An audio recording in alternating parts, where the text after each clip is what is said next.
드디어 중간고사가 끝났어요, 여러분. 후! 지금 이 시간 집에서 어떤 친구는 중간고사가 끝난 후에 기쁨을 만끽하고 있을 거고, 또 어떤 친구는 약간 실망스러움 때문에 스트레스를 받고 있을지 모르겠어요. 여러분이 이번 중간고사에 어떤 결과를 얻었든지 간에 온라인 학습 기간 동안 많이 고생했으니까요. 스스로를 칭찬해주는 시간을 가지길 바랄게요. 그런데 우리가 시험을 잘 봤다, 못 봤다 라고 평가를 할 때 나름의 기준이 있잖아요. 이번 중간고사에서 여러분들이 스스로의 결과를 평가하는 기준은 무엇이었나요? 선생님은 한 반에서 다양한 친구들하고 상담을 하잖아요. 그러면 친구들마다 시험을 잘 봤다 못 봤다의 기준이 굉장히 많이 달라요. 어떤 친구는 시험의 목표 자체가 그냥 빠지지 않고 시험을 치르는 거예요 라고 말하는 반면, 어떤 친구는 지난 시험보다 몇 점 이상 올릴 거예요, 지난 시험 성적을 유지해야 돼요 라는 등등 다양한 목표를 설정하고 있었거든요. 그리고 본인이 얼마나 많은 시간과 얼마나 많은 노력을 투자했느냐에 따라 시험 결과를 평가하는 기준 또한 달라질 수밖에 없겠죠? 그런데 이제 시험 문제를 채점하는 여러분의 모습을 보면 이런 장면들이 목격되곤 해요. 공부를 엄청 열심히 하고 잘하는 친구가 나 한 개 틀렸어 어떡해 말하면서 스트레스 받아 하면, 주변에 있는 친구들은 야 너 지금 나 놀리냐? 너 장난하냐? 막 하면서 핀잔을 주기도 하고, 또 어떤 해맑은 친구가 야 나 3개 맞았어, 야 나 이번에 50점 넘었다? 막 이러면서 좋아하면 옆에서 비웃기도 하고 그러죠. 나름의 목표와 나름의 기대치, 또 나름의 노력을 투자했기 때문에 시험 결과에 대해서 각자의 어떤 기대치와 평가의 기준이 다 다름에도 불구하고 우리는 하나의 기준으로 친구들을 평가하려는 경향을 가끔 보이곤 해요. 그리고 세상에는 이런 식으로 사람들의 다양함을 인정하지 못하고 하나의 기준으로 평가하려는 경향이 종종 발견되곤 하죠.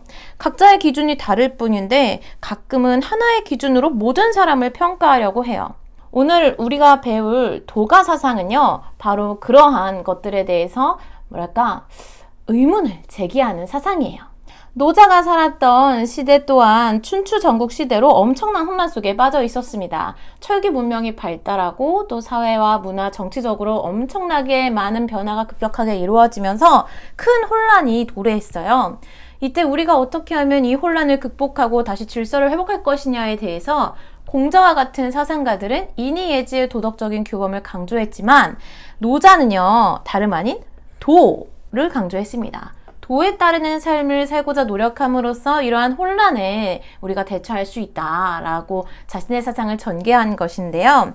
이 노자의 사상을 함께 이야기하면서 도가사상의 첫 시작을 열어보도록 해요. 자, 도가사상의 핵심 개념인 이 도는요, 천지 만물의 근원과 변화 법칙을 이야기하는 개념입니다. 여기서 말하는 천지 만물은요, 우주 전체를 이야기해요. 어디서부터 이 우주 전체에 이 만물들이 생겼고 또 이것들이 어떻게 운행하고 흐르고 변화하는지를 설명하는 것이 바로 이 도라고 하는 개념입니다. 이 도는요, 우주 자연 전체를 설명하는 개념이기 때문에 당연히 인간의 경험과 상식으로는 파악할 수 없어요. 여러분의 감각과 여러분의 경험은요, 여러분의 이 육체에 국한돼 있잖아요. 우리가 보고, 듣고, 느끼고, 만질 수 있는 것들은 모두 인간의 육체가 지니고 있는 감각기관에 국한돼 있죠. 그렇기 때문에 이 인간보다 훨씬 더 큰 이 우주를 이해하기 위해서는 이 인간의 관점에서 벗어나려고 노력해야 된다는 것이 바로 노자의 생각입니다. 또한 이런 감각적인 경험들 뿐만 아니라 인간의 상식으로도 도를 제대로 볼 수가 없는데요. 왜 인간 사회만에 통용되는 상식들 있잖아. 예를 들면 인이예지라던가 혹은 의식주 문화와 같은 것들, 인간 사회에만 존재하는 상식들로는 우주를 운행하는 원리인 도를 파악할 수 없어요. 왜? 세상은 인간 사회만 있는 게 아니야. 우주는 인간의 사회보다 훨씬 더 크고 초월적입니다. 그렇기 때문에 인간이 이 우주 자연을 운행하는 법칙인 도를 파악하기 위해서는 인간의 관점, 인간 사회에서만 통용되는 이런 상식들로부터 벗어나려고 노력해야 된다고 노자는 보았던 거예요. 이 도의 가장 큰 특징은 바로 이름을 붙여 말할 수 없다는 것인데요. 선생님, 도대체 이게 무슨 말인가요? 막걸리인가요? 라고 여러분 질문할지 모르겠어요. 도라는 이름이 붙었잖아요, 선생님. 그런데 왜 이름을 붙여서 말할 수 없다고 이야기하는 거죠? 라고 반문할 수 있죠. 바로 이 특성은 노자의 도덕경의 가장 첫 구절인 도가도, 비상도로 시작되는 구절에서 드러나는 도의 특징인데요. 도라고 불리는 것은 더 이상 도가 아니다 라고 말하는 이 문장의 의미는 이런 거예요. 비유적으로 설명하자면 우리가 지도에서 종종 보게 되는 범례라고 하는 것이 있죠. 이 범례는요, 실제로 존재하는 어떤 특정한 기관이나 지형 같은 것을 하나의 기호로 일관되게 표시해 놓은 것을 이야기해요. 예를 들면 학교는요, 지도상에서 이런 기호로 표시되죠. 하지만 여러분, 바로 이 기호가 우리 학교를 제대로 설명해 주나요? 실제로 존재하는 우리 학교는 이 기호로 드러나지 않을 만큼 훨씬 더 크고 땅도 있고 주차장도 있고 옥상도 있고 교실도 수십 개예요. 하지만 지도에서는 우리 학교를 딱 이 기호로만 표현하고 있죠. 이건 학교를 나타내는 기호이지 진짜 학교가 리얼 학교가 아니잖아요. 이 진짜 학교를 그대로 지도에 표시하는 것이 아니라 이 기호로 우리가 알기 쉽게 표현하는 것이 범례죠. 그런 것처럼 우리가 이 우주 자연의 원리를 표현할 수 있는 인간의 말은 없어.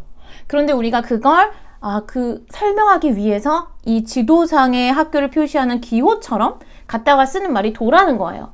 도라는 것은 단순히 우리가 그것을 약간 이야기하기 위해서 임시적으로 붙인 기호 같은 거지. 우주 자연의 원리는 그것보다 훨씬 더 크고 이름을 붙일 수 없을 정도로 훨씬 더 본질적이고 아주 초월적인 그런 개념이라고 노자는 이야기했던 겁니다. 그리고 이러한 도의 관점에서 세상의 모든 것들은 상대적인 가치를 지닌다고 이야기해요.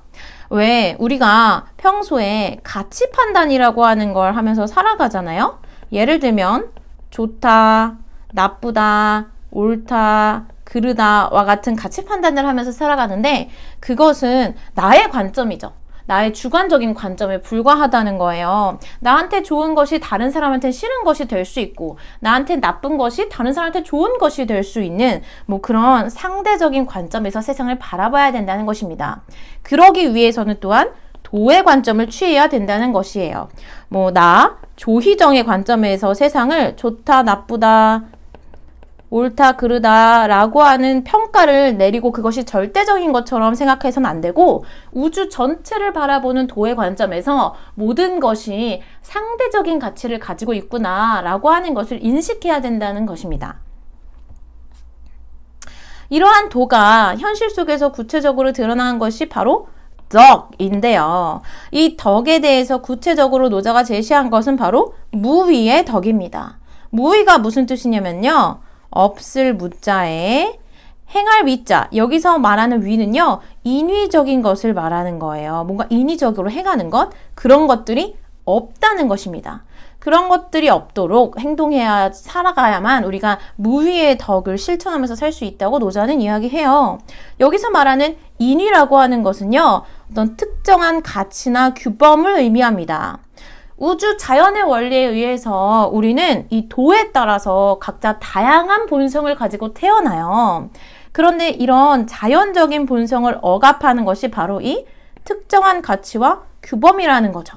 아까 선생님이 좋고 나쁘고 싫고 옳고 이런 식의 가치 판단들이 절대적인 것이라고 생각하면 안 된다고 이야기했잖아요.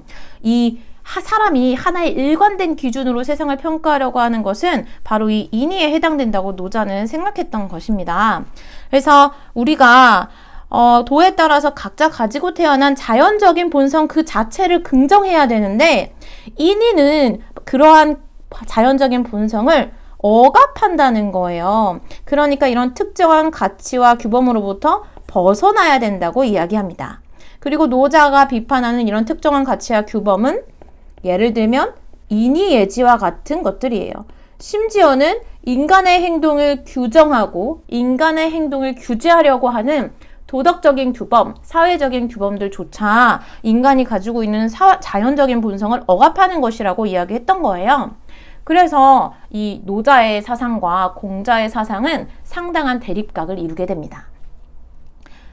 사회 질서를 회복하기 위해서는 인의예지의 도덕적 규범을 회복해야 된다고 강조했던 공자와 달리 노자는 그런 인위적인 규범들이 사람들이 가지고 태어난 자연적인 본성을 억압하기 때문에 더 큰 혼란을 발생시킨다. 그러니까 우리는 도에 따라서 자연스럽게 각자 가지고 태어난 그 다양한 자연적인 본성대로 살아가야 된다. 우리를 하나의 틀로 규정하고 일관된 기준으로 평가하려고 해선 안 된다라고 하는 것을 주장한 것이죠. 이렇게 이야기하면 사실 잘 와닿지 않을 것 같아요, 여러분. 그래서 선생님이 하나의 예시를 준비해 봤어요. 여러분 명절 잔소리 메뉴판이라는 거 들어봤어요? 왜 명절에 어른들이 하는 잔소리에 이런 값을 매겨놓은 메뉴판인데요. 모의고사는 몇 등급 나오니? 라는 질문을 하려면 5만 원 용돈을 줘야 된다는 거야. 대학 어디 지원할 거니? 라고 잔소리 할 거면 또 5만 원 주고, 야, 너 살 좀 빼야 되겠다 라고 잔소리 할 거면 10만 원 주고, 애인은 있니? 연애 안 하니? 막 이렇게 하면 또 10만 원 주고, 취업 준비 안 하니? 15만 원, 회사 계속 다닐 거니? 20만 원, 막 이런 식으로 어떤 잔소리를 하려고 하면 이만큼 돈을 지불해야 된다고 이제 유머로 사람들이 공유하고 있는 그림인데요. 자, 이게 여러분, 왜 기분이 나쁘죠? 우리가 이런 소리를 들을 땐 왜 그렇게 기분이 상하고 스트레스를 받을까? 사실 이런 잔소리를 하는 사람들은요, 자신의 기준으로 타인을 평가하고 있는 사람들이에요. 학생은 공부를 잘해야 된다는 자기의 기준. 학생은 당연히 높은 대학을 지원할 수 있어야 된다는 자기의 기준.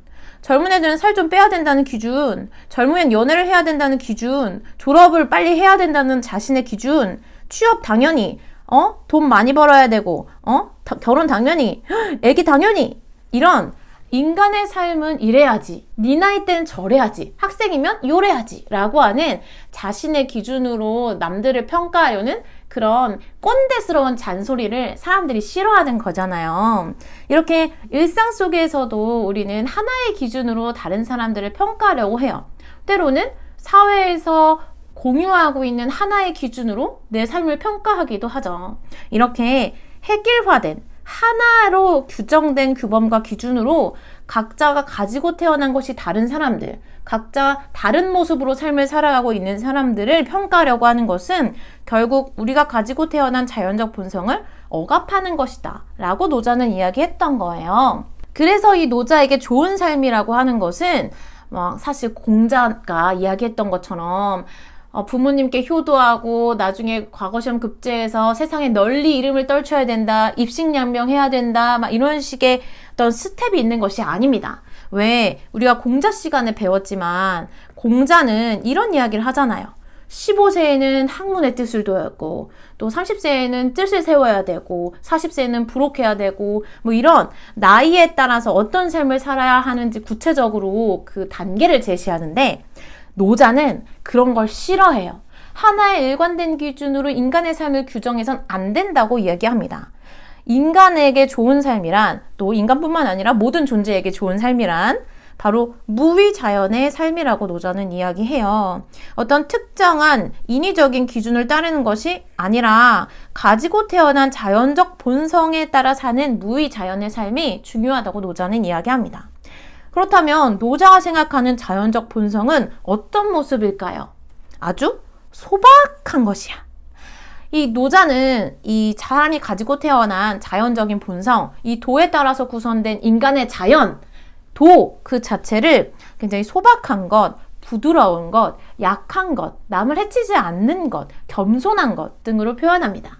그리고 이러한 관점을 바로 상선약수라고 하는 개념을 통해서 보여주는데요. 이 무위자연을 실천하는 삶은 다름 아닌 물과 같은 삶이라고 보았어요. 왜 우리가 평소에 날 만만하게 생각하는 사람한테 날 물로 보지 마, 막 이런 식으로 이야기하잖아요. 여기서 말하는 물은 그런 특성을 가지고 있는 것이 아니에요. 노자가 바라봤을 때 물은 첫 번째, 만물을 이롭게 합니다. 왜? 너네 혹시 물 없이 살 수 있니? 세상에는 물 없이 살 수 있는 사람은 없어요. 그리고 두 번째, 이 물은 만물을 이롭게 하고 자기 없으면 그 어떤 생명도 살아갈 수 없어. 그러면 약간 으스댈만 하잖아. 약간 자신만만하게 살아갈 것 같잖아. 하지만 이 물은 높은 곳에서 아래로 흘러. 그걸 보고 노자는 물은 아주 겸허하다고 이야기해요. 그리고 세 번째로 이 물은요, 왜 물에 발 담가봤어 얘들아? 물에 발 담그면 물은 발이 담근 걸 피해서 흘러가잖아. 혹은 물에 돌 던져봤어? 그럼 물은 돌이 던져진 채로 그냥 찰싹 물 튀기기만 하고 그대로 흘러가. 물은 싸우려고 하지 않아. 그걸 보고 노자는 부쟁, 싸우지 않는, 경쟁하지 않는 그런 특성이 물에게 있다고 생각했어요. 그래서 우리는 이 물처럼 만물을 이롭게 하면서도 겸허한 마음으로 싸우지 않는 그런 삶을 추구해야 된다고 이야기했던 것입니다. 그래서 노자가 이야기한 유명한 말이 바로 이거예요. 최상의 선은 물과 같다. 상선약수. 자, 그렇기 때문에 이상적인 인간은 이 물과 같은 삶을 살면서 무위자연의 삶을 실천하는 사람, 스스로를 드러내지 않는 사람이에요. 자신을 내세우지 않고도, 으스대지 않고도, 자기 주장을 강하게 어필하지 않고도, 남들과 경쟁하지 않고도 무슨 일이든지 그것을 이루어지게 하는 그런 사람이 바로 이상적인 인간이라고 보았습니다. 그리고 한 나라의 통치 또한 그러한 방법을 취해야 된다고 이야기했어요. 노자에게 이상적인 사회는 작은 국가의 적은 백성으로 이루어진 소국과민의 사회입니다. 이 소국과민의 사회에서는 통치자가 무위의 통치, 무위의 통치, 무위지치를 실천해야 된다고 이야기했어요. 그래야만 그 사회에 살아가고 있는 사람들이 무위자연의 삶을 살 수 있다고 보았던 거죠. 무위의 통치는 그럼 무슨 뜻이겠어요? 인위적인 것을 가하지 않는 통치를 이야기하죠. 어떻게 한 나라를 다스리면서 인위적인 통치를 하지 않지? 그걸 노자는 이런 식으로 표현해요. 사람들이 왕이 있다는 것은 알지만 그 이상을 잘 모르는 그런 상태가 최고의 이상적인 통치를 이루고 있는 상태라고 이야기합니다. 우리나라에 왕이 있음을 알아. 하지만 그 왕이 무슨 일을 하는지 몰라. 왜냐고? 그 왕이 우리한테 스트레스를 안 주거든. 세금 내라. 와서 궁궐 지어라. 전쟁 준비해라. 막 우리를 억압하지 않거든. 우리를 강제하지 않거든. 그러고 우리는 소박하게 자연적인 본성에 따라서 서로 싸우지도 않고 서로 미워하지도 않고 더 많이 가지려고 욕심내지도 않으면서 그렇게 우린 잘 살아가고 있거든. 그러니까 관심이 없는 거야. 이런 무위의 통치로서 백성들이 모두 무위자연의 삶을 살 수 있도록 해주는 그런 사회가 이상적인 사회라고 노자는 이야기했습니다. 그리고 그러한 사회가 이루어지기 위해서는 작은 국가, 즉 영토가 작아야 된다는 거야. 그리고 적은 백성들의 숫자가 많으면 안 된다는 거지.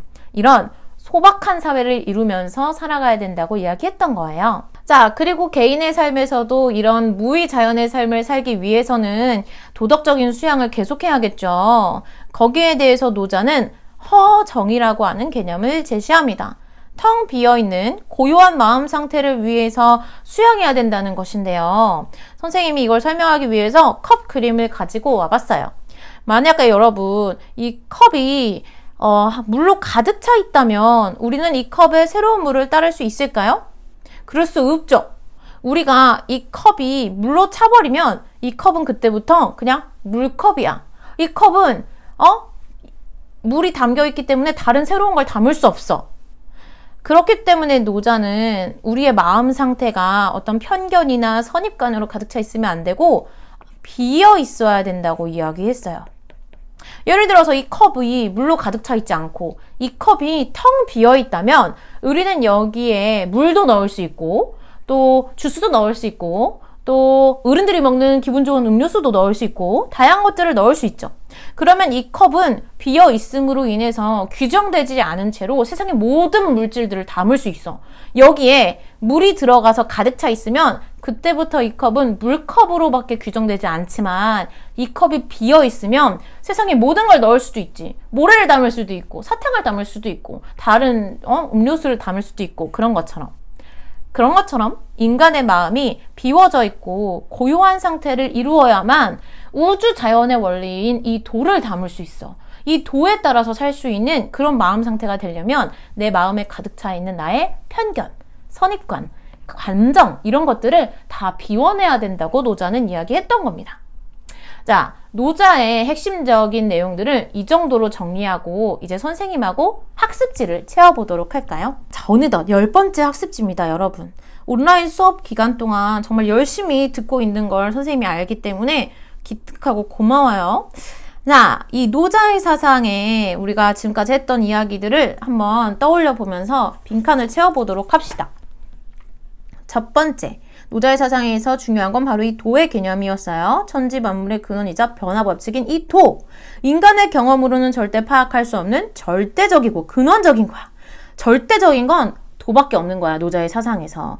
도의 관점에서, 이 절대적인 도의 관점에서 바라봤을 때, 우주 자연을 만들어내는 이 하나의 도의 관점에서 바라봤을 때 세상 만물은 다 나름의 가치를 가지고 있는 거예요. 도의 관점에서 바라봤을 때 천지 만물은 상대적인 가치를 지닌다 라고 노자는 이야기했습니다. 도가 현실 속에서 구체적으로 드러난 이 덕, 구체적으로 노자는 무위에 대해서 이야기했죠. 무위, 뭐예요? 인위를 가하지 않는 것. 여기서 말하는 인위는 뭐예요? 결국 어떤 특정한 이념이나 기준 같은 것들을 이야기합니다. 인위를 가하지 않는 것, 우리가 하나의 틀로 규정해 놓은 인위적인 가치들을 개입하지 않는 그런 상태로 우리가 도를 현실 속에서 구현하면서 살아가야 된다고 노자는 이야기했던 거예요. 자, 이 무위의 덕을 따르는 이상적인 삶의 모습으로서 제시한 것은 무위 자연의 삶이었죠. 그리고 이러한 무위자연의 삶을 살아가는 것을 바로 물에 비유했어요. 물. 그래서 상선약수, 최고에서는 물과 같다라고 하는 말을 남겼다고 이야기했죠. 이 노자가 봤을 때 이상적인 삶을 사는 사람은 성인이라는 말로 표현돼요. 여러분, 여기서 말하는 이 성인은요, 동양 사상에서 유교 사상이든 도가 사상이든지 간에 훌륭한 인간상을 부르는 하나의 보편적인 개념이에요. 도덕적으로 어쨌든 훌륭한 사람은 성인으로 표현되는데, 이런 사람이 바로 물과 같은 삶을 살면서 스스로를 드러내지 않는 사람, 자신을 내세우지 않고서도 모든 일을 이루어지게 만드는 그런 사람이라고 이야기했습니다. 자, 그리고 우리가 추구해야 되는 이상적인 상태는 바로 사람의 힘이 더해지지 않는 자연 그대로의 상태다. 그래서 우리는 무위 자연의 삶을 살아야 된다. 우리가 추구해야 할 이상적인 사회 또한 무위의 정치가 실현되는 사회, 무위의 통치를 통해서 실현해야 된다. 이러한 이상적인 사회는 법으로 다스릴까요? 아닐까요? 법으로 다스리지 않아. 그러니까 사람들이 통치자가 있는지 없는지 모르는 거지. 통치자는 인위적인 것을 가하지 않아. 사람들이 그저 소박한 본성에 따라 살 수 있도록 그냥 이렇게 사람들이 자기의 자연적인 본성을 실현할 수 있도록만 해주는 거야. 도덕이나 예의로 다스릴까요? 아까 노자가 싫어하는 인위적인 기준과 규범에 인의예지와 같은 도덕적인 그런 규범들이 들어가 있다고 이야기했어요. 이것도 아니야. 그저 사람들이 가지고 태어난 소박한 자연적인 본성에 따라 살게 하면 사람들은 싸우지도 않을 거고 사치를 부리지도 않을 거고 서로 네 거 내 거 싸우지도 않을 거야 라고 노자는 이야기했던 거예요. 자, 이런 이상적인 사회를 만들기 위해서는 나라의 크기가 작고 백성의 수가 적어야 된다. 소국, 과민이라고 하는 개념까지 알아둡시다. 자, 그리고 이런 이상적인 삶을 추구하기 위해서 우리는 허정의 상태에 이르도록 노력해야 된다. 허정이 뭐냐? 모든 인위적인 것을 비워낸 본래의 마음 상태를 이야기한다. 그래서 우리는 마음을 비워야 돼. 편견이나 선입관, 나의 감정들로부터 마음을 비워내고 고요히 만들어내야 된다. 이걸 허정이라고 이야기한다고 했습니다. 자, 여기까지 했으면 이제 노자가 실제로 했던 도덕경의 구절을 읽으면서 한 번 더 우리의 개념을 복습해 보도록 할까요? 최상에서는 물과 같다. 물에서 남은 만물을 이롭게 해. 하지만 싸우지 않아. 그리고 다른 사람이 싫어하는 낮은 위치에 처해. 겸허해. 겸손해. 위에서 아래로 흘러. 누가 아래로 가고 싶어해? 물만 아래로 흐른단 말이야. 그러니까 가장 도에 가까운 모습을 보여주고 있다. 그러니까 물처럼 살아라 라고 이야기했다고 했죠? 그 다음 최고의 정치는 백성들이 통치자가 존재한다는 것만을 아는 그런 무위의 정치가 그래서 무위의 통치가 이루어지는 것이 최고다. 이것 다음으로 낮은 것이 통치자를 친애하고 존경하는 거야. 통치자를 사랑하고 존경한다는 것도 이 무위의 통치보다 한 단계 낮은 거예요. 노자의 생각에서는. 그 다음으로 낮은 정치는 통치자를 두려워하는 거야. 강한 법과 제도로 백성들을 지배하려는 통치 역시 그보다 낮은 겁니다. 그보다 더 낮은 거는 사람들이 통치자를 업신여기는 거야. 이런 사회에서는 사람들이 왕이 열심히 뭔가 사업을 이루었더라도 야, 내가 잘해서 그렇게 한 거야 라고 존경심이 하나도 없어. 이런 통치의 단계가 가장 낮은 단계의 통치라고 이야기했습니다. 그래서 이런 거 있잖아. 이 무위지치, 백성들이 통치자가 존재하는 것만을 아는 이 상태가 백성들이 통치자를 업신여기는 상태는 아닌 거야. 무시하는 게 아니야. 그러니까 관심이 없는 거지. 왜냐면 이 통치자가 아무것도 안 하는 것 같은데 내가 어쨌든 잘 먹고 잘 살고 있거든. 그러니까 소박한 자연적 본성을 이루면서 잘 살고 있거든. 그러니까는 이 무위지치의 단계가 백성들이 통치자를 무시하는 게 아니야. 이거는 확실히 우리가 구분을 해줘야 됩니다. 자, 그리고 마지막으로 사람들은 아름다운 것이 아름다운 줄로만 알지만 이는 추악한 것이다. 나한테 예뻐 보이는 것이 다른 사람의 눈에서는 못나 보일 수 있는 거지. 이런 식으로 상대적인 관점을 강조하는 구절도 한번 넣어봤어요. 쭉 한번 읽어보세요. 자, 오늘 수업을 마무리하면서 선생님이 여러분에게 남길 질문은 우리를 억압하는 세상의 기준들이 무엇인지 하나씩 생각해보는 거예요. 다음 차시에는 장자의 사상을 이어서 이야기해 보도록 하겠습니다. 오늘 수업 여기까지 할게요. 여러분, 다음 시간에 만나요.